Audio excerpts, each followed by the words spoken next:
توی این درخت‌ها خونه هایی بود و توی اینها موجوداتی زندگی میکردن و یک رودخانه خیلی بزرگی بود توی این جنگل که داشت از یک سربالایی این آب این رودخانه داشت می اومد پایین. خیلی دنیای متال خیلی من گوش میکنم. اصلا این ویدیو چقدر داره این برام. یه دختر خانومی بود که با هم دوست بودیم همین 2-3 سال پیش که الان 1 سال دیگه من ارتباطی ندارم باهاش. اون زمانی که با هم در ارتباط بودیم پیام میدادیم صبح شب، راجع به هر چیزی ما صحبت کرده بودیم. بعد از تقریبا 1.5 سال 2 سال اینا، حالا حدودی دارم بگم دیگه، صحبت ما، موضوعات ما رفت سمت بحثای ماورایی و روح و اینجور چیزا و من معمولا کتاب نمیخونم اصلا، ولی کتاب‌های خاصی هست که میخونم، مثلا کتاب‌های ممنوعه، کتاب‌های جادوگری، نمیدونم شیطانی فلان.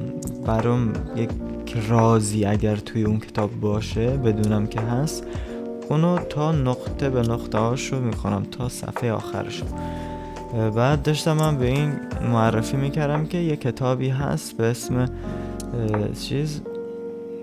داشتم به این معرفی میکردم چند تا کتاب و یکیشو گفتم این کتاب خیلی خفنه. وقتی که این کتابو میخونی وارد یک حالتی میشی، اصلا اون دنیاهایی که توی این کتاب راجبش صحبت شده رو میتونی ببینی و حتی اگه موقع خواب بخونی یهو میبینی که رفتی توی اون دنیاها و داری سفر میکنی و از این حرفا. بعد این دختر خانوم به من گفت که تو شیفتینگ هم کردی تا حالا؟ بعد من نمیدونم، اصلا نشنیده بودم این کلمه شیفتینگ رو. گفتم که پرسیدم که یعنی چی این کلمه؟ گفت یعنی پرواز روح، یعنی وقتی که میخوابی خواب میبینی، حالا تو یه حرکتایی رو انجام میدی، یه کارایی میکنی که میری توی خواب خودت، ولی هوشیاری اونجا هوشیاری و میتونی هر کاری که میخوای اونجا انجام بدی. دقیقا همونطور که الان اینجا بیداری هر کاری میتونی انجام بدی، اونجا هم قدرت اراده داری. بعد من این کار رو ازش پرسیدم که چجوری این کار رو انجام میدی و به منم یاد بده، من میخوام انجام بدم. بعد این یه دوستایی هم داشت که اینا همشون این چیزها رو بلد بودن، انجام میدادن. بعد این به من گفت که مثلا این کارو میکنی اون کارو میکنی، حالا بهتون میگم چه کار. بعد وارد یه حالتی بین خواب و بیداری میشی. بعد از اون وارد اون جایی که خواب میبینی همیشه میشی، ولی تو این بار میتونی انتخاب بکنی یا تصویر اون جایی یا اون دنیایی که میخوای بری توشو تو مشخص بکنی. میتونی بنویسی، یکی از کارهایی که باید انجام بدی اینه، مینویسی. یه اسم خاصی هم داشت که حالا مهمم نیست. توی یه برگه مینویسی مثلا من میخوام برم توی یه دنیایی که این شکلیه، یه موجودایی هستن توش به این شکل، اینجوری صحبت میکنن، صداشون مثلا فلانه. هر چی که دوست داری و میتونی بنویسی، هر چیزی که میخوای اونجا ببینی. بعد مینویسی. بعد یکی از حالتایی که من یاد گرفتم، روش‌های زیادی هست، باید ببینید که چه روشی رو شما دوست دارید انجام بدید. بعد چون کار خاصی هم نیست، من روزا که خب مشغول زندگی خودم بودم، هنوزم همینجورم، شبا میرم توی یک دنیاهای مختلفی و البته یه سری آدما هستن که این قابلیت رو بیشتر دارن و این باعث شد که من بفهمم چرا من تسخیر میشم، چرا یه موجوداتی میان تو وجود من. و چون تو اون ویدیوهای قبلی راجع به جنها و چیزایی که تا حالا تجربه داشتم صحبت کردم، اینم الان بهتون میگم. بذار اول بگم چجوری اون کارا رو انجام میدادم که میرفتم توی خواب شیفتینگ میکردم. روشی که من یاد گرفتم این بود که نگاه یه نقطه‌ای توی سقف میکنی یا هر جایی یه نقطه‌ای، مثلا اگه توی سقف بود، سقف سفیده گچ، یه نقطه سیاه مثلا توش هست، نگاه اون میکنی. بعد من اونو نگاه میکردم، بعد پلک نباید بزنی که چشمات خسته بشه و زمانی که این کار رو انجام میخوای بدی بهتره که هیچ مشکلی توی اون روز نداشته باشی و تقریبا توی حالت عادی باشی از نظر روانی. و اون لحظه‌ای که این کار رو میخوای انجام بدی بهتره که شب باشه، اگه هوا ابری باشه خیلی بهتره. و اگر این کار رو میخوای انجام بدی بهتر اینه که سیر باشی، شکمت پر باشه، چون وقتی ما شکممون پره سیریم خوابمون میاد خیلی زود. یعنی بهترین حالت همینه که ما سیر باشیم، خسته باشیم مخصوصا. یعنی اگه ورزش کرده باشید یا یک پیاده روی کرده باشید که معمولا انجام نمیدید اونو، که بدنتون کاملا خسته بشه. این ها بهترین کارهایی که میتونید انجام بدید و میایید دراز میکشید تو رخت خوابتون در بهترین حالت، خسته، سیر، بدون نیاز به هیچ چیزی، بدون هیچ فکر و مشغله خاصی.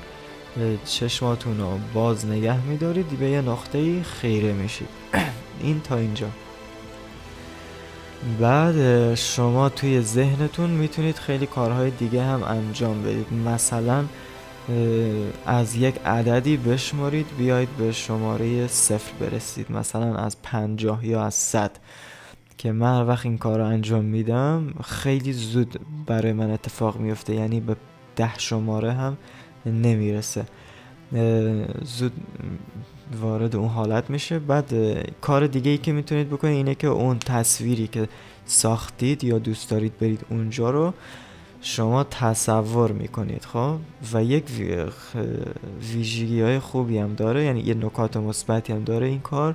شما میتونید برید به یک دنیایی و یک سوالی رو اونجا از یک موجودی که خودتون انتخاب کردید یا شاید خودتون اون موجود رو ساختید با ذهن خودتون، برید اونجا یک سوالی رو بپرسید، یه سوال خیلی مهمی و مثلا توی کارتون، و از اون جوابش رو بگیرید. بعد بیاید بیدار میشید، میاد تست میکنید، میبینید شاید اون جواب درست بود. من خیلی این کار رو انجام دادم تا حالا. تصور میکنید یکی از کارهاش اینه که موقعی که وارد اون حالت شدید یه حالتی بین خواب و بیداریه، یه سنگینی شما احساس میکنید که دیگه دارید وارد خواب میشید و چشمتون میخواد که بسته بشه، یعنی چشمتون به حالت سوزش در میاد، میسوزه چشمتون که شما پلک بزنید و شما یکی دو تا پلک میزنید، یک هم طولانی، با دوباره چشمتون رو باز میکنید اونقدری که دیگه خسته میشید واقعا و دیگه نمیفهمید فرق بین خواب و بیداریتونو. شما توی این حالت ممکنه اولین بار و دومین بار موفق نشید، ولی هیچ اشکالی نداره، بازم بستگی به شما داره. بعضیا تو همون بار اول موفق میشن. وقتی که موفق میشید اتفاق خیلی زیادی میفته. مثلا ممکنه واسه بعضیاتون اینجوری باشه که از بدنتون اومدید بیرون، بدنتون رو میبینید. برای من اولین بار این اتفاق افتاد که من از بدنم اومدم بیرون و دقیقا انگار که اومدم روی آب، یه حالت شناوری داشتم و بدن خودم رو دیدم. و در عین حالی که بدن خودم رو میدیدم یه موجودای دیگه هم میدیدم که سفید بودن، که بعدن توی یه کتابی بود من خونده بودم میگفت که اونها دیو هستن، یه موجودایی هستن به اسم دیو که اینها هیچ حرکتی نمی کنن، یعنی خیلی دیر، یعنی شاید اون موجودی که اونجاست یک هفته اونجا تو همون حالت وامیسته، بعد میره توی حالت دیگه یا میره یه جای دیگه. سفیدن مثل گچ مثلا من تو اون روزی که انجام دادم شب بود، یعنی بعد اولین بار اینا رو دیدم. اون چیزی که تصور کرده بودم و ندیدم. تو همون اتاقی که واقعا بودم اومدم بیرون، کاملا از بدنم اومدم بیرون، اونا رو دیدم. بعد یک شخصی داشت منو صدا میکرد، یعنی در حالت واقعی. بعد من داشتم میدیدم اون شخص رو، یعنی در لحظه اونو داشتم میدیدم. مثل همون تجربه ماشرومی که قبلا براتون توی ویدیویی گفتم، تقریبا شبیه به اون بود، خیلی شبیه به اون بود دوستان. مثل تجربه ماشرومی که براتون گفتم بوده و اون موقع که من این کارو کردم هنوز هیچ کدوم از این چیزها رو مصرف نکرده بودم، یعنی الانم مصرف نمیکنم. کلا یه چند بار بود که برای از روی کنجکاوی بود. من خیلی آدم کنجکاویم. خلاصه حالا بگذریم، چون بعضی میان حرفای بی خود میزنن که مهم نیست هرچی بگیم. چی داشتم میگفتم؟ توی حالتی شدم، اومدم از بدنم بیرون، بدن خودم رو دیدم. بعد کسی داشت صدام میکرد، میومد تو اتاق که منو بیدار کنه، ولی من اونو از اون لحظه ای که عروس صندلی خودش بلند شد اومد منو بیدار کنه، من داشتم اونو میدیدم. در لحظه همه چی رو داشتم میدیدم، انگار که همه جا چشم داشتم، دقیقا مثل همون تجربه ماشرومی که گفتم. چون شما وقتی میرید تو حالت خواب، حالا این چیزی که من میگم شاید هم علمی اثبات شده یا شاید هم نشده، من نمیدونم، یک آگاهی خیلی بالاتری دارید تو اون حالت. نمیدونم دلیلش چیه.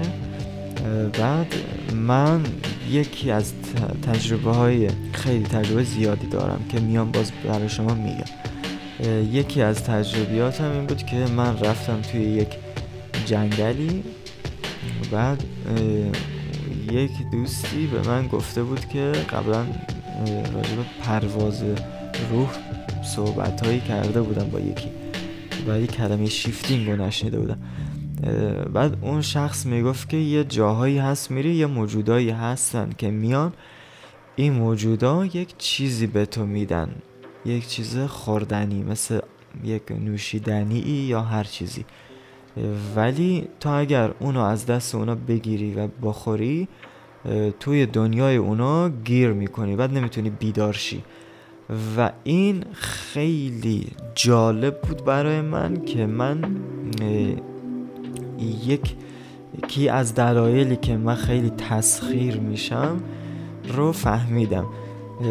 یعنی این یکی از پازل ها بود و یکی دیگه از پازل ها این بود که من یه فیلمی داشتم میدیدم، یه بچه‌ای بود توی این فیلم که خوابید شب و دیگه بیدار نشد، که فکر کنم قبلا هم اتفاق افتاده بود که میخوابید مثلا چند روز بیدار نمیشد.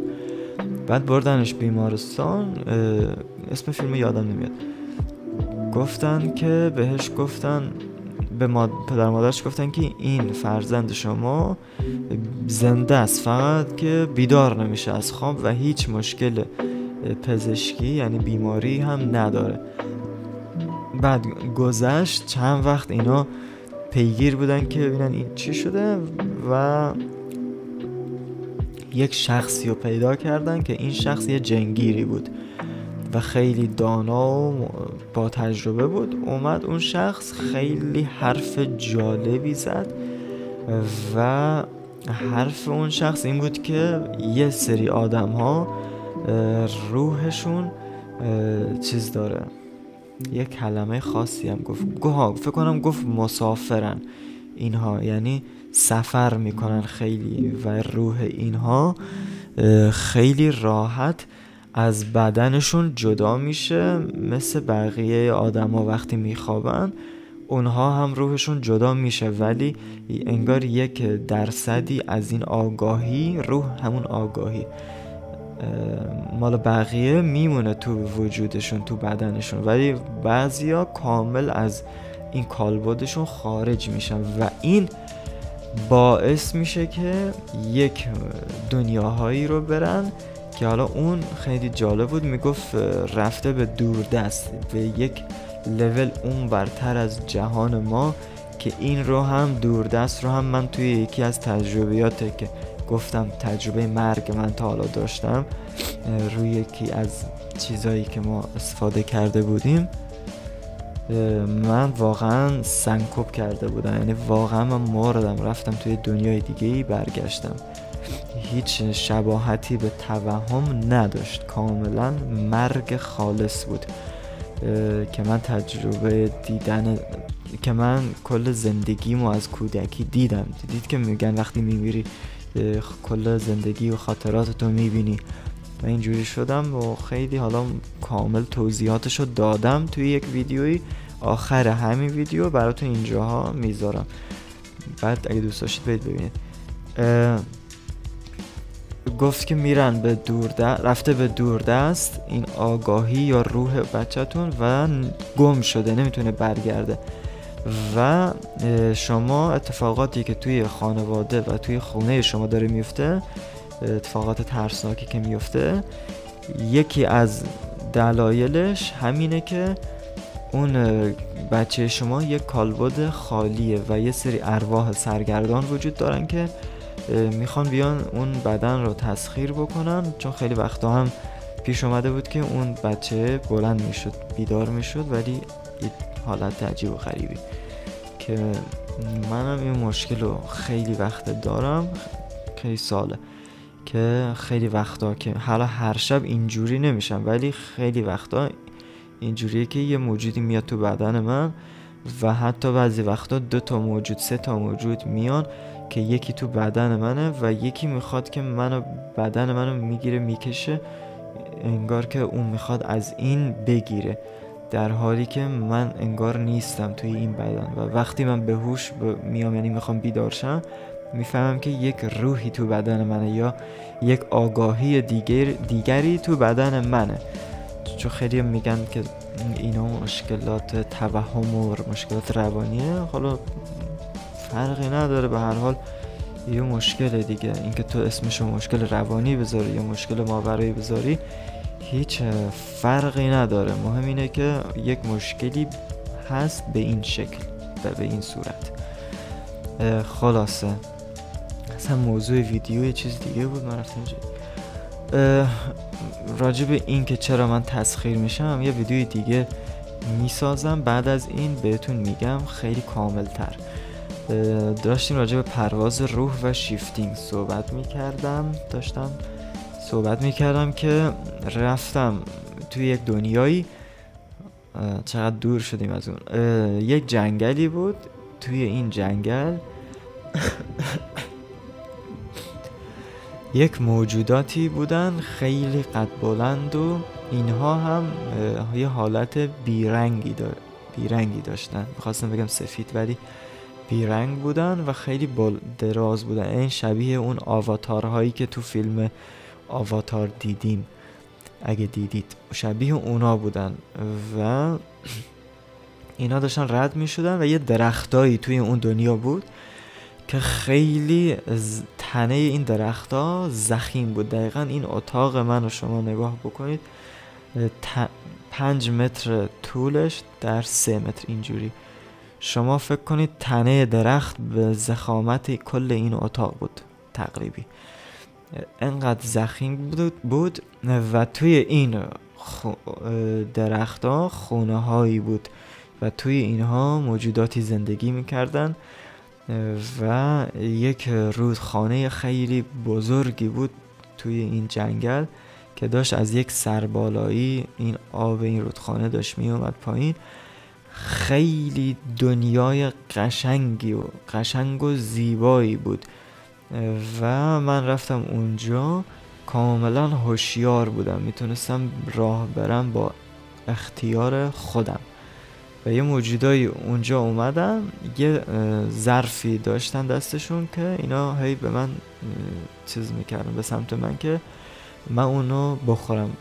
یه آبی توش بود، نمیدونم چی بود. بعد من نخوردم، چیز کردم که بیدار شم. یعنی یه حالتی هست که شما میخواید بیدار شید باید به بدن خودتون فکر بکنید یه لحظه و سریع میاید تو بدن خودتون بیدار میشید.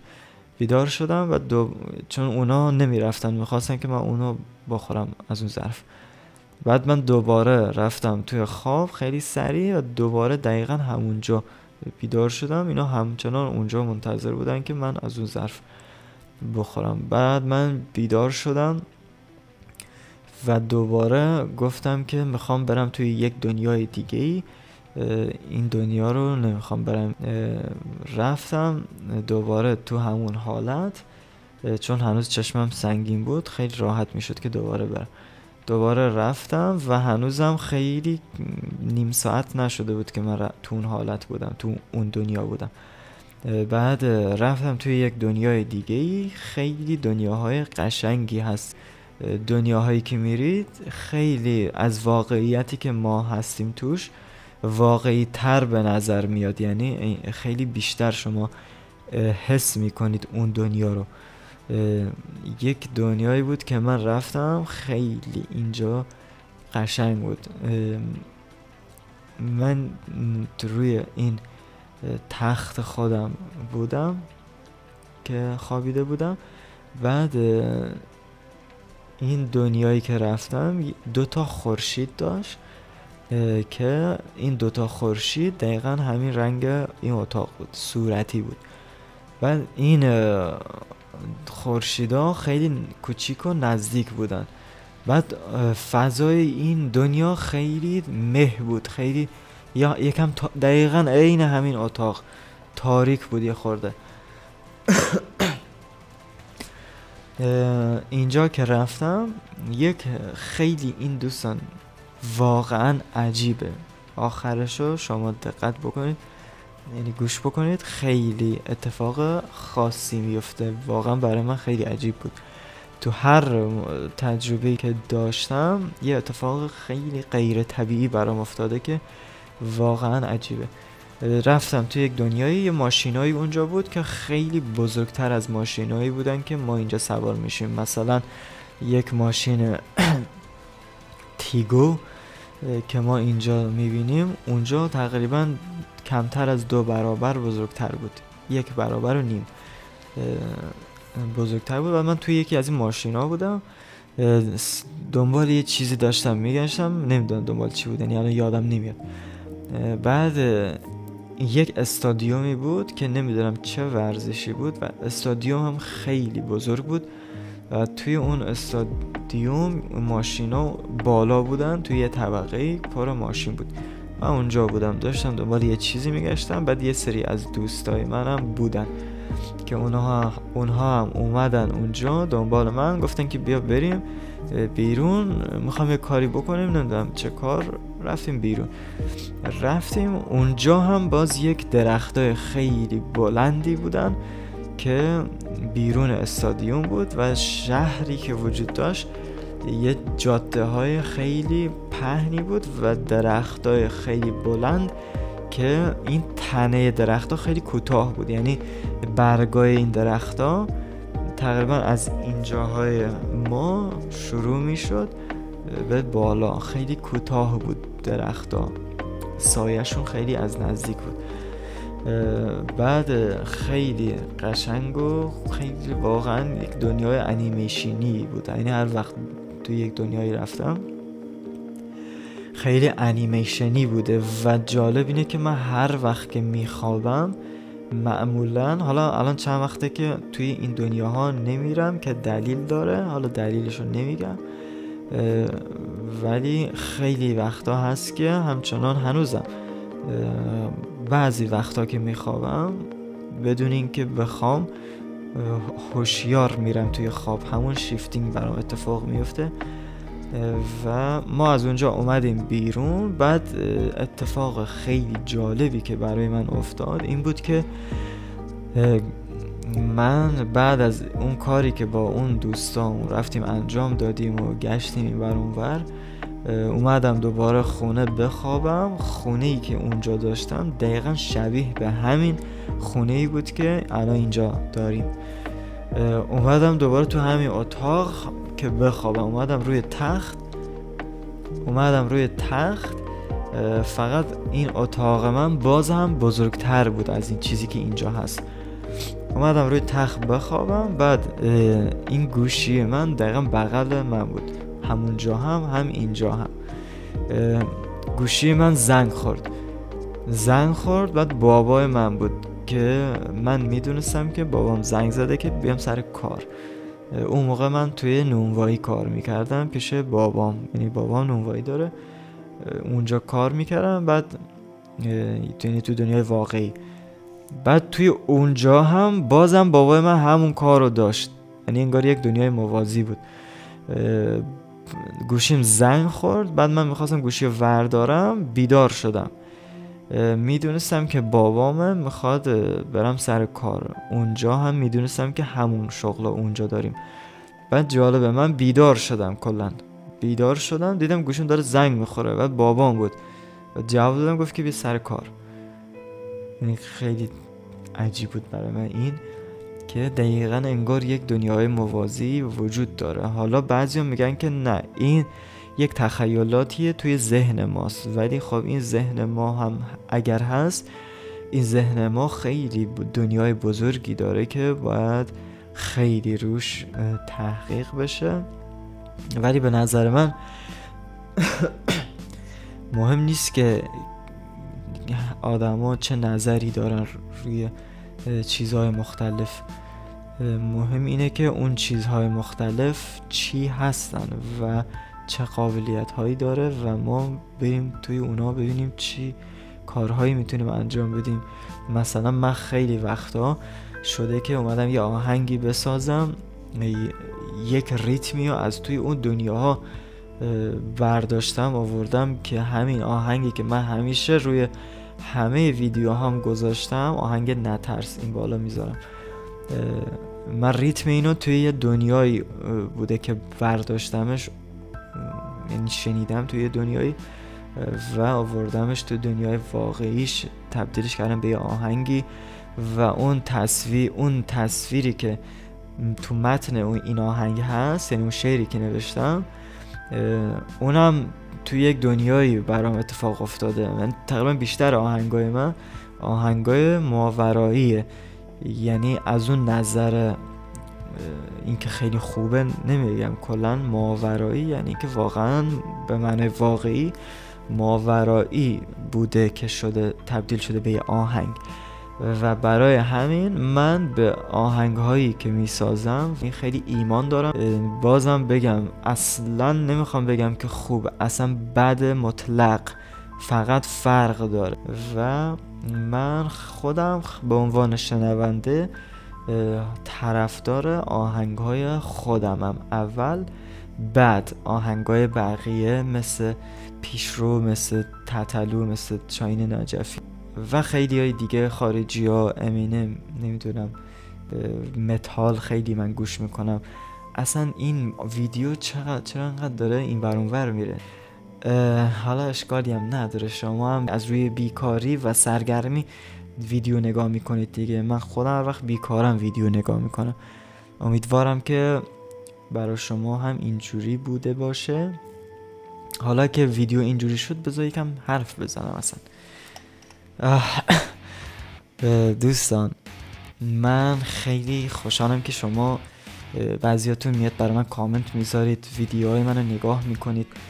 تعارف که نداریم، بذار رک و راست بگم، همین که شما یک نفر میبینم منو فالو کردید، سابسکرایب کردید، برای من خیلی قابل احترامه.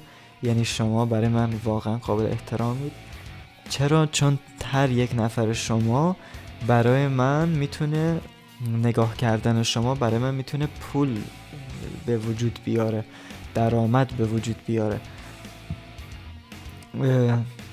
شما از روی سرگرمی نگاه میکنید، ولی خب منم من واقعا از روی عشق و علاقه دارم این کارو میکنم. من واقعا یوتیوب ویدیو ساختن و واقعا دوست دارم. من همین که دوربین میام این جلو میذارم، میکروفون اینجا میذارم و واقعا عاشق این کار هستم. و همچنین در مرحله اول من عاشق موسیقیم، ولی یوتیوبو به خاطر اینکه بتونم زندگیمو بچرخونم یه پولی در بیارم یوتیوب رو شروع کردم خیلی وقته و یه مدت به خاطر افسردگی شدیدی که گرفتم ول کردم، تقریبا 9 ماه نبودم، دوباره برگشتم. الان تقریبا 1 ماهی، بیشتر از 1 ماهه که برگشتم دارم فعالیت میکنم و خیلی واچ تایم خوبی دارم میگیرم، ویوهای خوبی دارم میگیرم.